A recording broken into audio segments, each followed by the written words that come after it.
Unified pension scheme क्या है और मौजूदा pension scheme, new pension scheme जो है, इससे यूनिफाइड पेंशन स्कीम कितनी अलग है, इसका क्या फायदा होने वाला है, केंद्र कर्मचारियों को इसका कितना बड़ा फायदा आगे मिलने वाला है, ये पूरी खबर आप विस्तार से जानिए। जितने सवाल आपके मन में है उन सभी सवालों के जवाब आपको इस वीडियो में मिलने वाले हैं। वीडियो को अंत तक देखिएगा। देखिए, सबसे पहले आपको ये जानना जरूरी है कि यूनिफाइड पेंशन स्कीम में नया क्या है।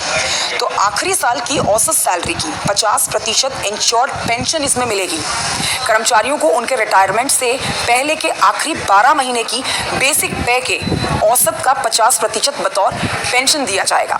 यानी अगर किसी कर्मचारी को उसकी नौकरी के आखिरी साल में 50,000 रुपये बेसिक पे मिलती थी, तो उसे रिटायरमेंट के बाद हर महीने 25,000 रुपये पेंशन मिलेगी। एक बड़ी सौगात केंद्रीय कर्मचारियों के लिए आप कह रहे हैं। जिसमें दूसरा एक बड़ा पॉइंट ये भी जान लीजिए कि 25 साल से कम नौकरी पर उसी अनुपात में पेंशन मिलेगी। जी हाँ, औसत बेसिक पे की 50% पेंशन उन्हें मिलेगी जिन्हें नौकरी करते हुए 25 या उससे ज्यादा साल हो गए हैं। 25 साल से कम और 10 साल से अधिक सर्विस होने पर उसी अनुपात में कम पेंशन मिलेगी।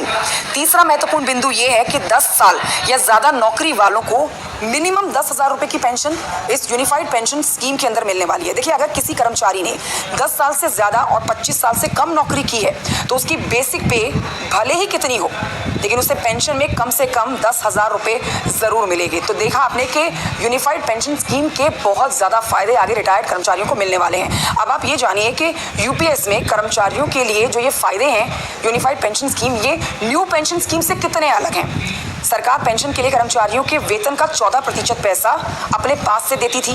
अब यूपीएस से में सरकार ने अपनी भागीदारी, अपनी हिस्सेदारी जो है वो 14% से बढ़ाकर 18.5% कर दी है।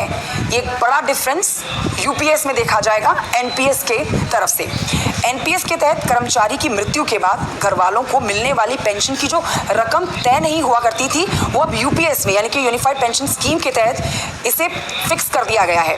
इसमें पेंशन का 60% कर दिया गया है, जो कि घर वालों को मिलने वाली पेंशन मिलने वाली है कर्मचारी के मृत्यु के बाद। तीसरा महत्वपूर्ण बिंदु ये है दोस्तों कि कम सर्विस वाले कर्मचारियों के लिए मिनिमम पेंशन के तहत 10,000 रुपए भी तय कर दिए गए हैं। तो ये तो अश्योर है कि कम से कम सैलरी वालों को भी 10,000 रुपए की मिनिमम पेंशन तो यूनिफाइड पेंशन स्कीम के माध्यम से